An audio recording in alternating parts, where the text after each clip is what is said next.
yooyu noonu yëpp nan nga leen mën a gérer 50 joueuses. tranche d'âge la.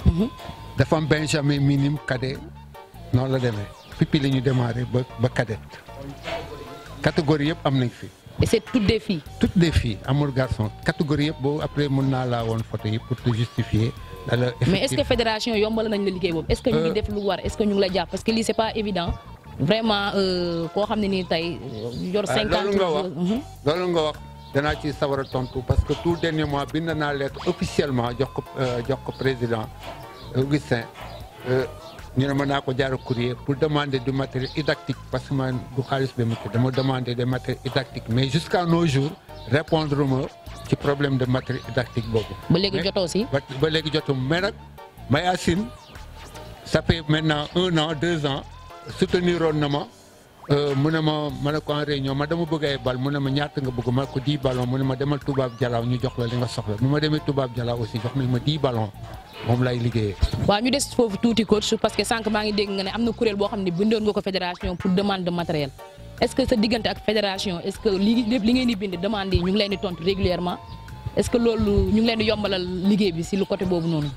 bon sincèrement il faut que ñu tontu ci loolu. parce que tout simplement lépp lu ñuy bind fédération on reçoit pas réellement voyez les réponses voyez. S'il s'agit maintenant des informations venant de la fédération vers le Dorades, comme par exemple comme tous les autres clubs, oui, n'est-ce pas? Mais ce li nga xam ne bind nañ ko parce que lettre bi muy wax noonu dañ ko bindal bientôt presque war na am 1 mois. te ñun ñu ngi ci liggéey bi ñu ngi ci sur le terrain ñu ngi ci liggéey soxla nañ matériel boobu dañ ko demander comme suñu instance la war am nañ droit dem fédération de demander du matériel pour liggéey ci mais on n'a pas encore reçu. voyez du matériel ni la réponse. bii mooy première demande bi ngeen bind fédération. waaw première demande bi ñu bind. fédération pour demander ko ay matériel officiellement mais jotaguñu on attend am nañ bon ñu ngi yaakaar am nañ yaakaar nag. ñu ngi espérer dañu tontu parce que nous sommes des acteurs du football waaw foofu daal loolu laa ci mën a tontu daal foofu voilà. donc en termes d'appui et d'accompagnement gis nañ ni foofu. Pour le moment répondre guñu ci seen demande boobu noonu donte mooy première demande bi ngeen émettre gum pour le moment ok dinañ jàpp loolu bon maintenant étant donné produits yi ngeen jot a génnee yëpp gis nañ tout à l'heure il y a une liste de 14 joueuses plutôt yoo xamante ni voilà dem nañu actuellement sélection nationale gis nañu également que championnat bi amoon rencontre bi amoon au niveau de Dakar jot ngeen ci joxe 50 joueuses différentes toutes catégories confondues donc cela veut dire que tey en termes de siège wala de lieu de regroupement yéen mën nañ ni vraiment et puis comme c'est depuis 77 jusqu'à ce jour kon mën nañu considérer que am ngeen siège bi ngeen di regroupé woo wala vous avez peut-être amuloo leen matériel et équipement bi yépp mais am ngeen au moins benn minimum boo xamante ni voilà li ngeen jot a liggéey ci ngeen ko liggéeyee nan ngeen ñu mën a répondre par rapport à question boobu. naa sawar a répondre foofu parce que fii dama bare ay xam-xam ay xamel ay xale yoo xam ne dañoo jaar sama école ma nekkoon seen prof éducation physique doon leen doon jàngal ñii parce que bu ñu jénnee dem Europe bu ñuy ñëw souvent dañuy indaale ay nit te bu ñu indee nit ñii dañ leen indi vers ci man parce que xam ne ma rek maay def football jigéen ñooy ñëw indi ñu ay récompense ñooy ñëw indi ñu ay matériel ay ballons de football donc côté boobu la ñuy récolter les matériels comme fii après boo xoolee Dorades yi. kon am ngeen ay partenariats extérieurs. Pas officiellement. ok mais am nañu 2 partenaires yoo xam ne ñu ngi ci thème officiel comme par exemple Metz AS Metz. c'est une équipe AS Metz équipe féminine la. ñëw nañ fi indil nañu ay récompenses des blousons quelques matériels beaucoup de matériel pour les filles am nañu aussi benn équipe en Espagne. sont venus aussi partenariat la ñu bëgg ak ñun kooku aussi sama benn élève moo ko fi indi pour partenariat avec les Dorades donc on est en très bonne voie avec ñooñu parce que keneen ki Metz ba tout dernièrement avant-hier. ki leen fi ni jeune bi leen fi ni woon nee ma woo nañ ko laaj ko Dorades fu mu toll beneen Espagne. ñoom dañoo demandé que les toutes les matchs yoo xam ne dara ñu ngi koy football nañ ko superviser ñoom li ñu bëgg mooy chaque année une fois qu'on signe un partenariat ak ñun dañu bëgg chaque année ñu jël 3 filles yóbbu leen en Espagne parce que benn centre la ñu ngi ko monté Pérou deuxième centre bi fii lañ ko bëgg a monté à Mbour. merci coach. Voilà.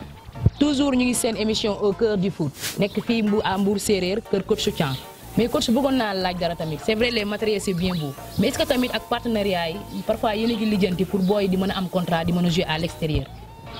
naka lay liggéey avec l'équipe ndax sont des élèves comme ni ngeen ma ko laaj ou bien sont pas des élèves ñu nekk élèves naka laa li amee autorisation de sortie loolu yëpp question nañ loolu yëpp laaj nañ ma ko comme c'est des espagnols dañ ma demander un document defar naa document ba jox leen ko ñoom ñu yóbbaale ko ñoom fa mu nekk léegi dañuy def étude document bi après dellu si rendre ñu compte c'est comme les Français aussi AS Metz boobu aussi document lañ leen jox yi mooy defar document yi remettre nañ leen document yi ñun ce qu'on attend maintenant ñoom ñu dellu si waaw ñoom dañuy dellu si waat réponse bi la ñuy xaar pour ñu mën a nekk ne on a des partenaires officiels. donc vous êtes en négociation avec les partenariats. Très bien mu ngi noonu. c'est eux qui ont venu vers nous pour nous proposer d'être partenaires. Nous on a tout simplement accepté maintenant ñoom jox laaj nañ ñu ay dossiers jox nañ la ñoom ñooy def étude bi waaw. ñoom nan ngeen def ba xamante ak ñooñu ak infrastructure yi aussi.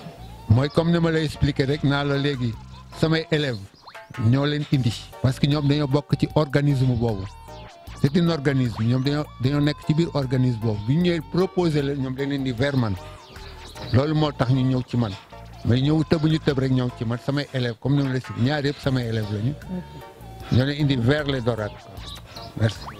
waa léegi ndax parce que waaw allez-y. bon ajouter tuuti rek par rapport ci sa biir question yi dégg ngay naan ndax am nañ possibilité pour xale yi am ay contrat dem oui peut-être dans le passé mos nañoo am suñu joueur boo xam ne joué na en Espagne en l'occurrence Korka Fall.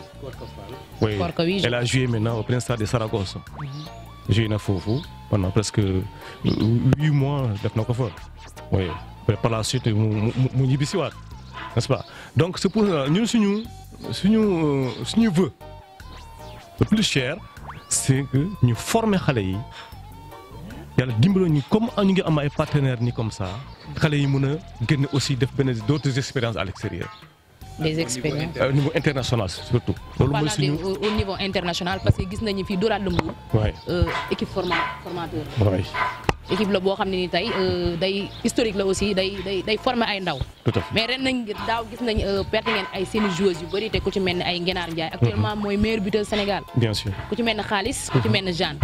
tey ñooñu noonu ngeen di perte est-ce que après tamit parce que boo ñu nee Dorades dañu naan équipe buy maintien la. équipe buy maintien la day former après booy dem feneen est-ce que tamit loolu noonu du porter dara si préjudice si équipe. waaw quelque part.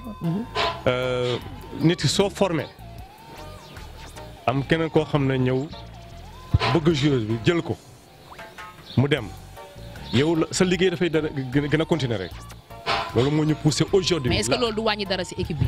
waaw mun na wàññi dara sur le plan performance. mais du tax équipe bi wàcc. déjà l'année dernière soo xoolee on a perdu 8 joueuses. te parmi ces 8 joueuses. vous voyez la majeure partie ñi nga xam ne ñu ngi ci biir 8 joueurs yooyu on a eu des internationales qui jouent en équipe nationale A. bien sûr. te fii lañu leen formé. au sein des Dorades ñu dem. mais bi ñu demee tamit est-ce que nekkul pertement si Dorades de Mbour parce que Dorades nekk équipe bu yàgg formé ay joueuses ku ci mel ni ñoom xaalis ñoom ñëpp xam nañ leen fii nii ñoom Jeanne Ngenaar ñu formé leen dem ba nekk mag xam nga. loolu ñooñu pour man waroon ngeen fexe nu ñu fexee ba. ñu génn Sénégal amay contrat si biir Dorades loolu pour man dina doon satisfaction tamit si équipe bi wala yéen tamit dirigeants yi da nga leen joxul li war ci ñoom ba bàyyi leen ñu dem noonu. non c'est pas à ce niveau parce que xam nga le fait que nga perte joueuse mu dem ci beneen club ça c'est la politique sportive sénégalaise il faut le dire hein. Prenons le cas de Médiour xoolal nu mel ana Médiour. tas na. ouais. ana Ahmed Fall. donc il y a une mauvaise politique sportive féminine au Sénégal il faut que ñu tegaat di seetaat mbir bi. mauvaise politique. mauvaise politique. lan ngeen di dégg par mauvaise politique. c'est-à-dire nit ki kenn ku ci club bu nekk soo sañoon da ngay nekk da nga àgg au sommet mais soo demee forêt bay jël la voyez bu ko jël sa vitesse de croisière voyez ñu rocc li nga yore nga kiyaat te ki koy jël aussi du la sori yéenay tolloo presque. Donc foofu noonu. Les règlements du foot ne sont pas respectés. wala dafa amul ay normes foofu noonu yoo xamante ni elles régissent les lois wala de transfert wala comment est-ce que ça se passe? Si il y a des textes, il y a des textes régissant le transfert des joueuses. Il y a des textes. Mais parfois aussi transfert yi dafay nekk des transferts yoo xamante ne c'est caduc hein parfois caduc dans la mesure où que nit ki sooy demande transfert joueuse dafa am lu ñu la laaj nga teg ko mais loolu parfois dafay absenté ci biir protocole yi maanaam da ngay ñëw jël joueur yóbbu ko parfois day am absence de protocole. Mais donc cela veut dire qu'il n'y a pas de policier à l'intérieur de. Loolu c'est pour régir un peu. Voilà moo gën a affaiblir les droits de l'année dernière. Mais n'empêche pas vraiment le Thiampou voyez que nga xam ne mooy coach bi maag moom vraiment que ma koy saluer bu baax au passage il s'est battu may na on s'est battu voyez ut ay joueuses. wala équipe boo xam ne da nga perdre 8 joueuses yoo xam ne am ay international donc seen libération demeewul noonu ah libération dafa y a des problèmes. mais football Sénégal le football féminin football Sénégal il y a déjà il y a un dossier. Un dossier boo xam ne mu ngi au niveau de la fédération. boo xam ne ñun voyez on se plaignait de ça là la manière dont ces joueurs yi dem bañu ñu dem. On accepte vraiment que ñu dem mais avec la manière ndax nit ki soo formé suñ koy jël au moins sax sa droit de formation war nañ la ko mën a gëstu voilà. mais est-ce que loolu mi ngi ci texte waaw allez-y. foofu mu taxawee voilà lay mëtalee c'est-à-dire que li mu wax dafa am loo xam ne bii soit fédération moo ko négligé. Ou bien commission de discipline bi moo ko bafoué parce que mënuloo ne nit ki balaa muy jouer il faut moom protocole de d'accord parce que l'intention de démissionner tu peux partir il y a qu'une intention de quitter le club tu es libre de quitter tu es libre mais entre le club et le club am na lu leen war a seqoo mooy lan mooy contrat de libération parce que boo jëlee sama joueur te amul benn protocole d'accord nga jël ko jaay ko extérieur je suis perdant sur le plan international je suis perdant parce que binduma benn këyit bu nekk sama diggante yow bu woon ne kii bu demee danaa ca am lii tu vois donc man maay perdant donc foofu moom laa lay woon ne commission de discipline bi deful liggéeyam parce que ñoom ñooy libéré xale boobu ak naka la ñu def ba am licence parce que ñi mu lay wax nii cumul de licence la ñu def. Cumul de licence ci 2019 dañu am licence de droit am licence ci club yi ñu dem naka la ñu def ba am licence boobu kan moo leen ko autorisé.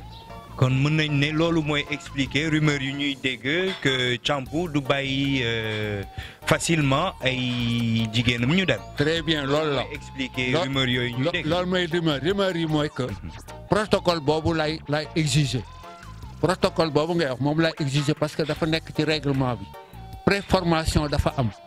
mu ngi ci règlement fédération préformation dafa am donc le préformation donc ñoom dañ koy négliger ils ne font que demander démission ñu accorder leen ko nga dem utiliser fii bi. léegi joueur bi dans tout ça est-ce que moom yëg na ni règlement yooyu noonu am na te est-ce que yëg na sax ni commission de discipline am na ay règlement yu mu tëral par rapport à. mais fii xamuñu loolu ñoom duñ ñëw ci man moo wax la ni ñuy demee. dañuy ñëw directement dem ci les parents des filles proposer leen 50 000 ah 50 000 ñoom ñoo ñëw ba fii sama kër ne ma parce que ma li ma wax dafay leer nañ dañu ñëw ba fii sama kër ne ma dem nañ ci papu xale bi ou bien yaay xale bi proposer nañ leen dañ leen jox 50 000 foo mun a fay amateur war a mun a fay formateur bu ne amateur comme ni nga ko waxee léegi amateur la mais amateur boo fayee amateur war a fay formateur nañu waxante dëgg am déet amateur boo ne club ba amul droit téye ko da ngay ne kon club ba mu dem amul droit fay fii ba bu ko décroché ci yow di ko fay 50 000 par mois war laa mun a fay yow formation la nga formé ci moom. léegi maintenant texte fédération moom lan la wax par rapport à loolu moom. oui texte fédération li mu wax dafa leer ndax am na circulaire bu génn muy wane ne soo fekkee da ngay transférer joueur dafay def intention de démissionner d'abord su intention bi ñëwee maintenant mu am protocole bu dox ñaar les deux club quitté ak club d'accueil xam nga suñu protocole genre négociation la mais ci biir cycle bi nga xam ne di génn nañ ko dernièrement dañ ne li nga xam ne droit de formation voyez mënul warul nekk en deçà de 150 000 francs mais aussi warul excéder de 600 000 loolu am na. ok donc il y a même des montants yi nga xamante ni am na benn barème boo xamante ni fixé nañ ko. mais ñun à notre grande surprise dañuy am na yoo xam ne sax duñu am sa démission lépp a ngi ci texte bi soo xoolee dañ cycle bu mujjee ren indi na loolu mais dafa demander protocole plus la photocopie de la licence du joueur pour transfert mën a effectif. mais coach léegi foofu est-ce que duñu ne c'est la faute est-ce que duñu leen ko renvoyer foofu noonu. par rapport à instruction boobu noonu est-ce que instruction boobu noonu yéen a ngi koy jox seen joueurs yi pour ñoom ñu xam loolu noonu.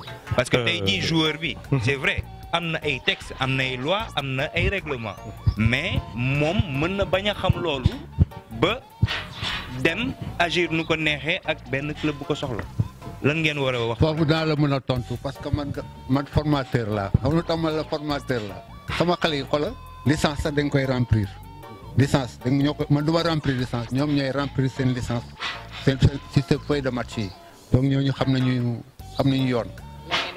kon li ma bëgg wax foofu noonu donc yéen a ngi leen di instruire damay ñëw foofu rek foofu laa lay démarrer ci këyit booy tax ñu jouer moom xam na ko lay tax ñu réserve ñoom xam na ko xam nga kii sànq junj na ma sànq réserve ci biir match ma ko non kenn du ko def avant après match. ok donc réserve kenn du ko def après match kenn du ko def ci biir match. kenn du ko def ci biir match. dëgg la avant match lañ koy def. loolu règlement bi moo ko demandé boo ko dugalee. règlement football féminin wala règlement football masculin. non tout général. d'accord waaw fépp ci monde bi loolu lay demee. merci. boo gis ñu def ci biir match réclamation technique la. réclamation technique bu nekkee après le match évocation la. évocation waaw boobu lu wëree ne kii fraude la te mu wër la évocation moo koy daan bu la neex nga bàyyi ba mu fubal pare nga daanal ko par évocation. waaw. coach maa ngi dégg léegi ñu ngi naan évocation maa ngi dégg nga naan ay fraude je me rappelle en 2012 sa match contre Mbour. waaw yéen a ngi joué final Mbour mu ngi la dóor 2-0 mais jaaxal na ñëpp càmp jógee ba Mbour. moom Médiour la.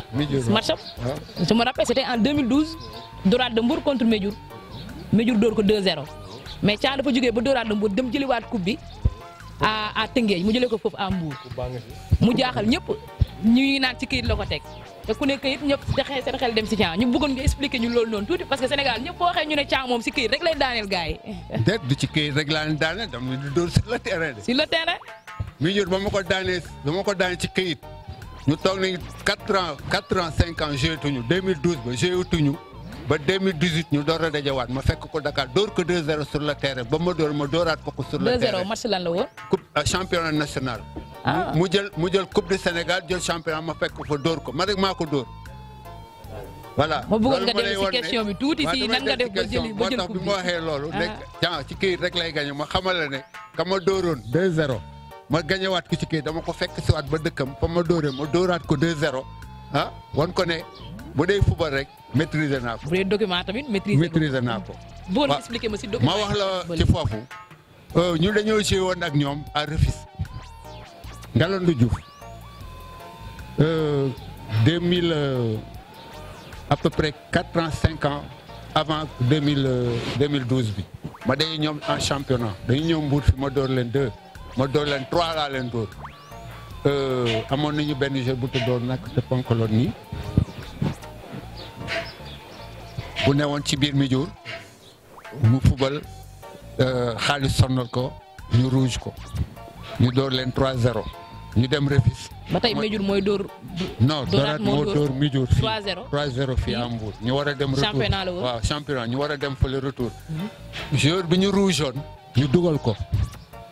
mais ci biir match ba ma gagné ma bàyyi ko parce que pitché wul ma bàyyi ko mu joué ma xool feuille de match ba ma jël ci repère parce que ma demoon sama agenda. képp kuy frotté ku daanoo rek dama lay bind. te du milieu rek laa daanal naa sax Casa demi-finale fii. kon am na yeneen équipe yu mu daaneel. daanal du jeex Casa daaneel naa ko fii mu door ma 2-1 quart de finale ma jëliwaat quart de finale bi dem demi-finale joué ak Sirène. mais jur ñoom dañoo fraudoon wala dafa am. dafa pitché wul fraude la boo pitché wul rek boo dugalee fraude la joueur moom bu pitché wul rek bu la defee les peines joué rek fraude la noonu la demee woon quoi. donc kaayam ñu jàpp ni fraude la gagné woon Médiour en 2012 fraude la donc dañ ko utiliser waat te pitché wul ah. bëggoon nañ nan nga def waaw. nga leen ko prouver ba ñu mën la. nu ma leen ko prouver. waaw mais dafa yomb. xam bi ma leen dooree fii PV dafa jënd pour wax ne le joueur bi suspendre leen ko 4 matchs mais joueur booy pitché wul 4 matchs am dafa toog automatique bàyyi 4 matchs yi continuer di jouer. ma topp ko parce que man championnat la woon donc boo joué damay xam ne yow fraude nga te waroo pitché te maa ngi PV. fa toog automatique te PV bi génnul woon. te PV bi génn ko bi PV bi génn ma gis ne 4 matchs yi dama denc PV parce que damay assuré yëpp mu ngi ci kaw. ba football féminin commencé ba léegi boo ma laajee ma jënd la lépp depuis souris ba léegi papier boo ma laaj mën naa la ko jëndal donc ma demee archivé dama xotti quoi ma ñëw xool archive yi gis ko ma door évocation ñu toog 1 an ma insisté na leen jënd leen sama réserve commission bu mu siégé te championnat dafa ubbi rek première PV moom la ñu jëkk a étudier gis ne li ma wax ma tegal leen kayit yëpp bu ñu xoolee PV gis na am ñu ne coupe bi jox leen ko am Mbour ñoo ko moom noonu coupe bi dellu si waat. mais est-ce que c'était facile ñu jëliwaat ko indi ko. non fédération ñoo ko indiwaat wala. fédération moo ko jël ba ma réservé dama leen bu leen jox coupe bi dañoo cëroo xaalis bi. kon jotuñu woon jot coupe bi. non coupe bi demoon na mais dañ leen ko laajaat ñu ñëw ma leen médailles yi comme man foofu laa dëkk jël leen médailles yi ma may leen coupe bi jox leen ma indi ko Mbour. kon nag ñoom Thiam dafa jël coupe bi. mayaat leen médailles voilà. noonu la fa demee merci coach. merci. donc merci beaucoup léegi am nañ ay firnde yu leer ni am na ay textes yuy clarifier tey jii normes yiy régir joueur ak club normes yuy régir club ak club am nañ ni fii xëy na commission de discipline ñoom ñoo war a gën a vigilant par rapport à lañ may xew sur le terrain yenn rumeurs yi di am ñuy dégg lii amoon na wala lii amoon na donc dañuy ñëw léegi ci sélection féminine équipe A ak U20 donc un mot sur les sélections féminines qu'est-ce que vous avez à dire par rapport à ça. man dinaa ci wax mais sama secrétaire général dina am lu mu ciy complété man li ma ciy wax mooy que senior bi amatuma fa dara parce que la ma fa amoon yëpp senior bi A bi amatuma fa dara la ma fa amoon équipe bi Dakar yi ñoo ko jël mais ña fa nekk yëpp ñu tax ñu wax footballeur maa leen formé fi la ñu jógee seen base de formation pré-formation la jusqu'en formation donc fi lañ ko jàngee donc am naa fa 4 yi ci club yeneen club Dakar yi fa la ñuy joué donc foofu amatuma fa dara fi ma am mooy U20 bi laa am lu xaw a sakkan. te maa ngi ciy dégg ay rumeur. yaa ngi ciy dégg ay rumeur mais nag bu dul woon man équipe bii dañ koy forfait ba dernière minute. ban équipe la. U20 bi dama lay wax rek man néew ma fi pour sama club rek mais dama fi nekk pour le football féminin comme ni ma la ko expliqué léegi donc U20 bi ak UA bi yëpp laa boole lépp lu jëm ci football féminin rek dama ciy dugal sama loxo buñ ma wooyee. ma intervenir buñ ma wooyee ma neutre ci mais bi ñuy demee ba am jafe-jafe dañ ma saisir à partir de Mbour laa leen diriger carte d'identité yi ba Tamba maa ngi wutal carte d'identité les 2 filles de Tamba maa ngi wutal carte d'identité maa leen enregistré seen carte d'identité école de police yónni seen i ndiir mu dem jëli ko boole parce que lu ma wax day am fenn quoi. man maa ko téléphone ne ko demal école de police mu ne ma loolu am maa ko demal école de police am na kuy dem école de police yóbbu carte d'identité tiré nañ léegi carte d'identité yi dama ko dirigeanté à part de Mbour laa dirigeanté mes carte d'identité ñu yóbbul ma ko mu dem Dakar ak Dakar ñu dugal ko daaf tiré ko daaf jële ko daaf yóbbu ko école de police enregistré ko yëkkati jox ko yu waa Mbour ak yu waa Tamba donc man damay intervenir pour le football féminin bi ñu soxlee autorisation parentale pour déposer passeport man maa jóg sol samay daal maa dem dox parents yëpp récupérer seen papier yi. mais lan moo tax nga bëggoon forfait pour U20 yi mu ñu dellu si waat ci loolu tuuti nga expliquer mu gën a leer. lu tax waaw. parce que certains moments dañoo jaaroon fi ñu waroon a jaar parce que ba bu may liggéey ak ba defe naa ne bu waree wax man Thian lay damay woo Thian bu ma soxlee ndax ma woo directement woowul kii mun xam ne kii mais ndax ma woo ne ma Thian dama la soxla bu woon kii man lay woo bu woon kii du def man lay woo. kon staff bi dafa am organisation dafa am organisation. dafa am ni ñuy doxalee. dama foog ne yow boo yoree sa kër booy dox xam nga fi nga war a jaar fi nga soxla ngay waxal directement ba fekkee da nga tëb na jaar ci samay surga pour samay surga wax la man yow li nga soxla ma gis sama bopp waaw noonu la fa doxee. mais sànq si dégg naa la si sa biir wax parce que laajoon naa la ne la ndax équipe nationale ba ñu soxloo sa ay joueurs dañ la contacter directement tontu woon nga ma ci loolu. waaw donc pour man warul am tamit lenn loo xam ne ni war nga ma leen mën a porter wala dafa am leneen loo xam ne dafa làq ci mooy li ma lay expliquer rek mooy ba ñu soxlee dama leen koy jox def naa boo soxlee ma jox la booy delluwaat da nga ca nga soxloon wax ko fa ngay jaaraat wax ko ni lii laa soxla mais bul jaar ci waa këram ne ko wax leen seen borom kër lii bu amulee lii ma gis sama bopp. kon dañoo jaaraat ci kër waa kër xale dañoo jaar ci sama njaboot. sa njaboot waaw sama njaboot. wax leen seen papa lii. ma wax samay doom boo leen demee ki ma leen dënk boo leen nga ko suñu papa nee na lii. kon ñoom da ngay bëgg chaque jour ñu lay. mais mooy logique directement mooy logique. mooy logique toujours ñu ngi seen émission au cœur du foot. mais ñu ngi seen émission au cœur du foot. logique. si sélection bi laay dugg ak yow sama papa parce que tamit sànq sa biir wax dégg naa nga ne 77 76 entre 76 77 ba léegi yaa ngi ci football féminin donc football féminin mënoo ko wax te tuddoo Thian football féminin mënoo ko tudd te tuddoo Dóoraat de Mbour donc lan moo tax ba tey mënoo bokk ci staff équipe nationale bi lan moo tax ba léegi mënoo doon coach équipe nationale bi da nga ko bëggul wala ñun nit ñi ñoo la joxul équipe bi fédération bi. équipe bi bu ma ko doon jox sax du ma ko jël. doo ko jël bu ma ko doon jox sax du ma ko jël. lan moo tax bu ma ko jëloon tamit mun naa ci def dara. am na lu bari lu ma ci xam lu mu ci mu def mais sama temps moo ma mayul équipe nationale du question bañ ko jël waaw parce que ña fa nekk ñëpp maa leen gën a maîtriser le football. mais est-ce que ñoom mës nañu la ko nekk jox entraîneur haut niveau. taxul nga mën a diriger le football féminin. waaw nga am say diplôme haut niveau mënul tax nga mën a gagner lii. mais pourtant au niveau dafa am yenn xam naa ni am na ay critères yi ngay mën a respecter pour nga mën a doon. coach de haut niveau. waaw mais dama lay jox benn exemple rek. Barça ki ko jëkk ko yor ñaata coupe la jox Barça est-ce que football na xam-xamam moo ko jox loolu mu am ak ñeneen Aliou Cissé sori ci football et xam-xamam moo koy poussé nii rek peut-être lu muy gagné. waaye sur le terrain. compétence la. daf ci bokk ak pédagogique ak xam nooy utiliser say xale xam noo dialogue bi noo koy doxalee ñoom parce que nit koo yor rek nit ku ne war nga ko analyser bu ñëwee ci war nga xam ne man sama élèves yi xam naa leen par cœur élèves yi ma yor. mais est-ce que ñoom mës nañ la woo pour demander la pour jox la équipe nationale wala soit ñu ne ñu woo la pour nga rejoindre staff bi. mës na ne. mës na am. mës na ne mais man maa proposé entraîneur ba fa dem man mës na ne première équipe nationale laa la wax. mu wax la ñu ko yoroon. ñun ñoo ko xeex ak Suri boole ñoo nag Mama Sow Anta nekk fa Anta Baro Thiam. Anta Baro Thiam. donc man dama la lomb si laay rek mën naa la ko wax Anta Baro bañ ko dénkee football tamit ndax ma woo ne ma Thiam dañu war a monter première équipe nationale te yow laa bëgg nga ñëw liggéey ak man maa ko mais est-ce que mënuñoo def nii mënuloo woo Salam Lam nga liggéey ak Salam Lam man mun naa jox Salam Lam coordonnées yi. Salam Lam d'une génération. très bien boobu mu ngi nekk inspecteur defe naa Pikine yooyu laa la ne woon inspecteur ou bien Dakar Plateau inspecteur de la jeunesse parce que période bu mu ngi fekk mu jóge Mboro. mu indi ko fa.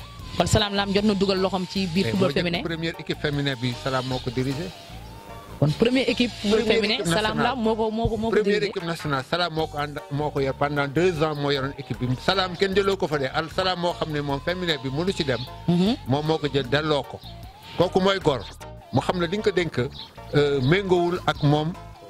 ak vision am toi li muy mun a dem ca góor yi mënu ko def ci jigéen ñi mu jël daal di ne mais est-ce que yéen ñi nga xam ne tey xam ngeen football féminin xam ngeen réalité li si nekk xam ngeen problème yi si nekk xam ngeen soucis yi te yaakaar nañ ne ëllëg mën ngeen ko régler lan moo bu ngeen dugul pour régler ko ñan ñoo ko war a mën a yor parce que tamit ñu bëri ñu ngi naan tiens war na mën a ñëw rejoindre staff bi. mais xam nga man du ma wax rek toujours damay am loo xam ne dama am fu ma koy teg ou bien ma am fa benn seede monsieur Ba du ma bàyyi ma fen man proposé naa des entraîneurs lu ma deetee wax daf ma ne je veux des entraîneurs qualifiés ma ko je te propose des entraîneurs qualifiés oui ou non mënuma ma kii ma jox ko ñaari tour mu ne ma c'était mes élèves donc. kon jotoon nga joxe ay entraîneurs. déggoon li ma la wax man li ma la wax kay am na. d'accord donc Thiam merci léegi tudd nga Salam Lam comme premier entraîneur premier coach d'équipe du football féminin kon ñu déglu suñu consultant Abdou Salam Lam. maa ngi présenté wu sama tur coach Salam Lam la ex-entraîneur de l'équipe nationale féminine du Sénégal donc actuellement je suis le recruteur à Génération Foot donc coach formateur en même temps pour répondre à ta question effectivement équipe nationale féminine ñu ngi ma ko jox année 2001-2002 donc ci réñu suuri la woon ak ñoom May Ndoy donc mooy temps bi nga xam ne football Sénégal ci góor ñi développé wu na lool instant boobu lañu xalaatoon ni donc football jigéen ñi war nañ ko développé fekkoon nañu ñun ñu nekkoon direction technique nationale ma amee woon junior au Sénégal bon jóge fa ñu nekkoon dans la formation avec Mama Sow temps boobu la Bruno Metsu effectivement doon ay egsi ñu xalaatoon nag avec les autorités de la fédération que war nañ développer football jigéen ñi FIFA tam defoon effort bon pour dugal ci xaalis bu bare pour ñu mettre ko sur pied au niveau surtout de l'Afrique temps boobu nag wax dëgg yàlla football Sénégal ci jigéen ñi demeewul woon noonu dafa tane woon rek parce que amoon na Sirène amoon na ñoom Aigle bon amoon na tam aussi Gazelle ci je pense avec le père fondateur Eliot Khouma bon moo doon première équipe féminine bu Sénégal donc amoon na daal ay équipes yu bari yu développé woon par-ci par-là bon di def ay championnat informel bon ci lañu ni woon nag après dañuy mettre sur pied cette équipe bon nit ñi nag choisiroon ma ci sama qualité entraîneur mais également prof d'éducation physique bon pour taxawal la première équipe nationale féminine du Sénégal bon yàlla jaarale ko samay loxo mu nekkoon tam équipe bi nga xam ne xale yi ñu xarañ lañu woon ci ndorte bi maa ngi rappelé wu ñoom Mami Ndiaye ñoom Seyni Ndiir tey moom mooy diriger structure boobu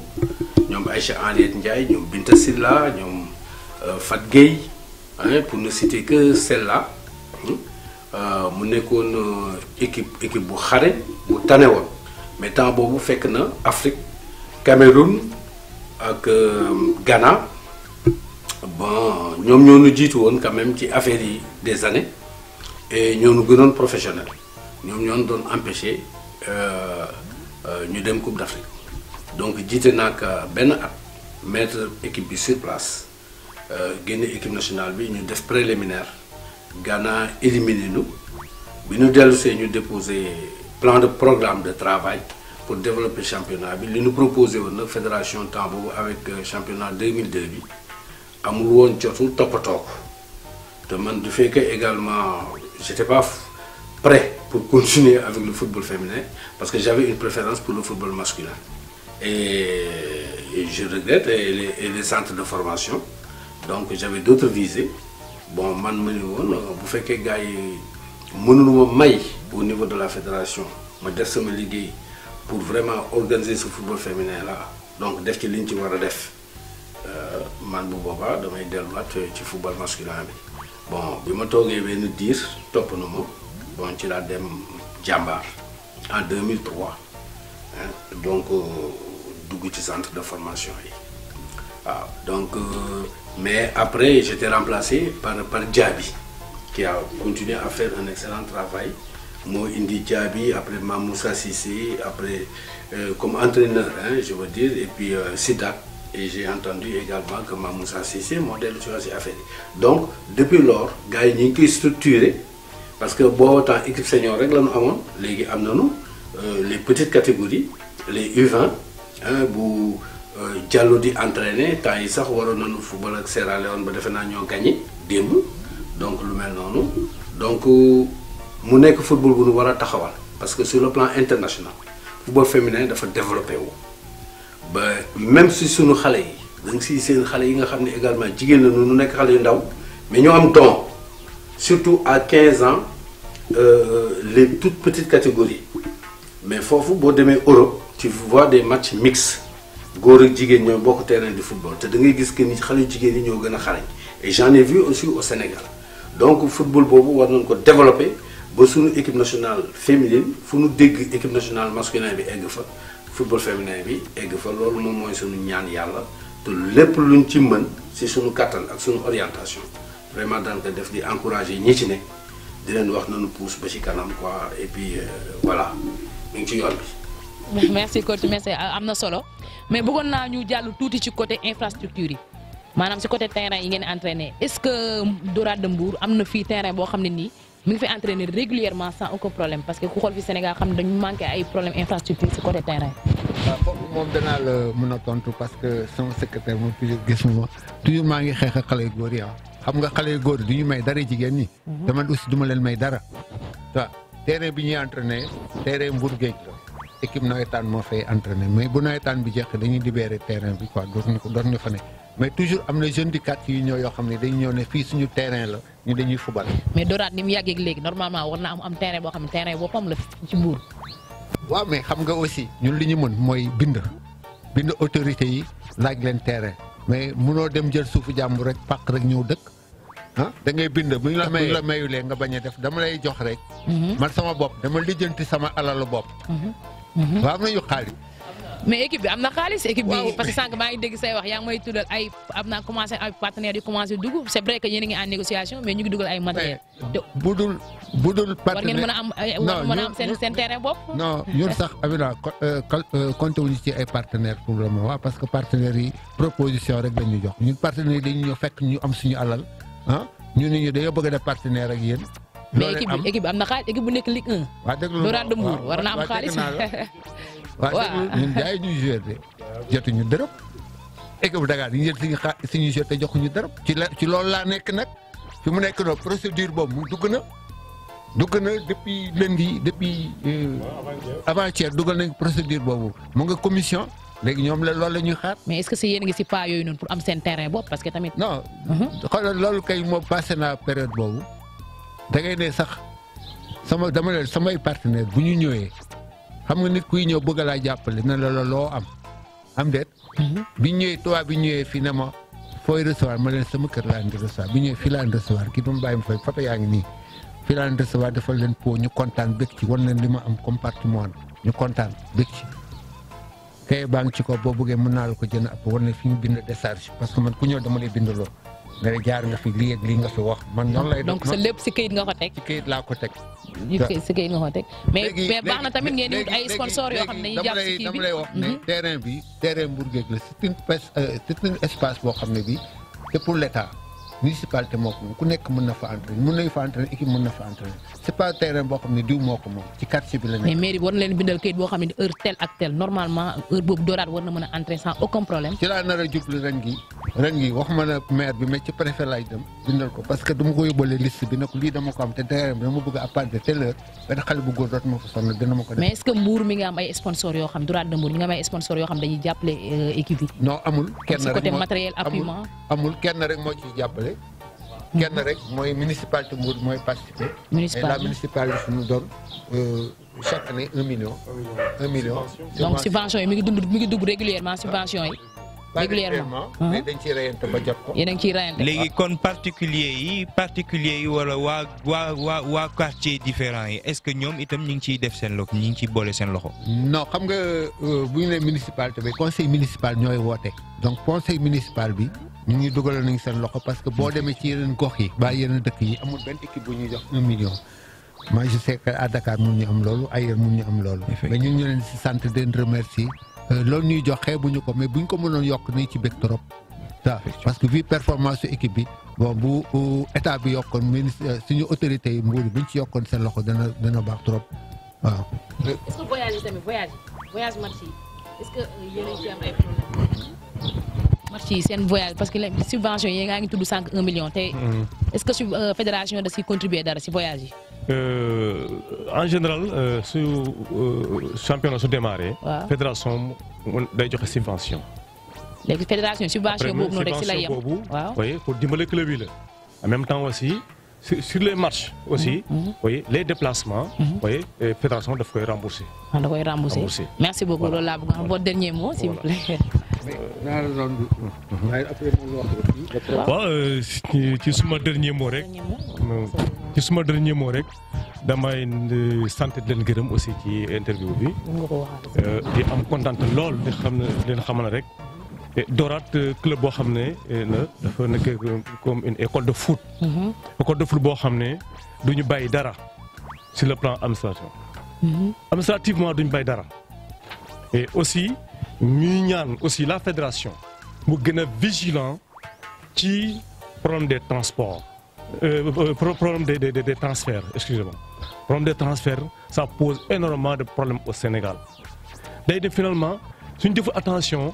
day indi affaire ay ennemis entre les clubs il faut qu'on évite cela comment se fait-il que man mënuma defal suma joueuse licence le même mois beneen club defal que licence ci dans la même fédération donc problème boobu je l'ai posé à la fédération la fois dernière donc ñun on ne mange pas nos mots donc dañuy wax li nga xam ne moo am ñu bëgg nag football bi suñu bëggee mu jëm kanam voyez man il fut un moment déposé on a fait pour la commission féminine à la fédération oui lan moo tax ma déposé mais effectivement c'est vraiment pour gën a mën a valoriser le football féminin au Sénégal parce que doo toog entre les 4 murs ci biir climatiseur nga mën a da ngay mën a gérer le football déedéet da ngay nekk sous le soleil ñun on sillonne le département on sillonne le département dañuy dem finalement ñun dem na finalement am na joueurs yu jóge ba Matam ñu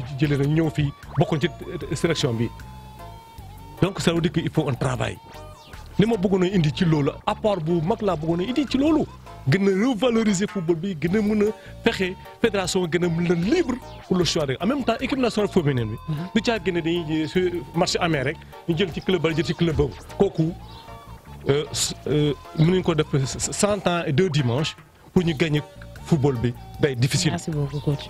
Il faut que club ñu am équipe type boo xam ne fédération moo koy gérer boppam. merci beaucoup monsieur Konaté secrétaire général de l'équipe Les Dorades de Mbour ñu bàyyi coach Thiam mu tàggoo. man maa leen di remercier bu baax seen présence bon nekkul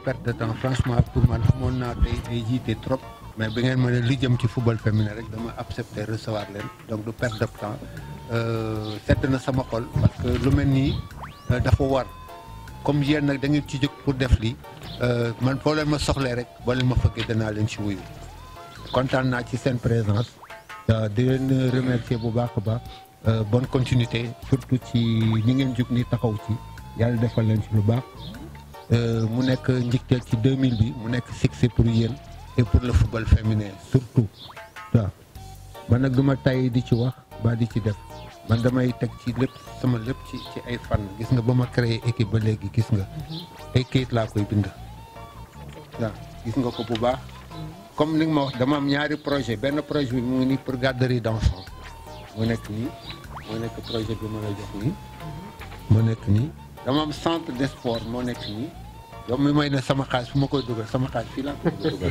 gis nga projet baa ngi nii gis nga projet bi ubbil nga gis terrain bi loolu mooy sama xaalis fii laa koy dugal donc man dama am vision par rapport ak yeneen équipe damay ragal sax ma raw équipe garçon yi quoi waaw samay projet bu taxee ma raw équipe garçon yi comme kii la may wax pourquoi bokk ci équipe nationale dama foog ne kooku cuune Mayacine la rek parce que équipe boo ci amee 5 war nañ la mën a approcher ci équipe bi parce que la nga xam ci xale yi mun ko yokk ci xale bi entraîneur bi du ko xam. te muy logique man bi ma woon tey ñëwal nga jàppale leen damay dem jàppale leen du ma ko bañ. parce que tout c'est pour le Sénégal et pour la fédération mais buñ ma wooyulee du ma fa dugg. waaw buñ ma wooyulee du ma fa dugg mais buñ ma wooyee jàppale danaa jàppale. waaw dama am nag foo xam ne dama fa yem seeni ba ma soxlee tijji naa leen bunte yëpp ku ma ci soxla bu ma wooyee pour le football féminin damay kii xam nga li may bañ. genre moo def mais bëgguma nga jël sama fii sama bagage. te doo ma jox la ma war. man terewuma benn fii mu dem fii bu bëgg a dem nga dem mais nag nañ ma ko tegal ci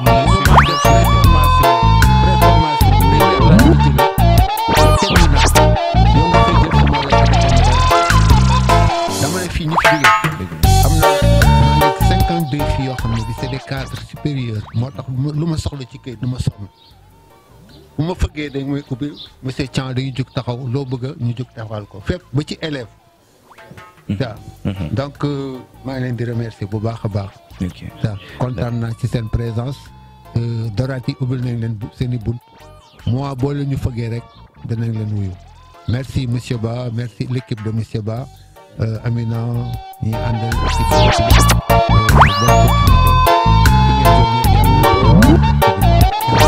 C'était une émission au cœur du foot. Nous étions les invités de Dorad Dongo avec le coach Thiam et puis le secrétaire général de l'équipe, monsieur Konaté.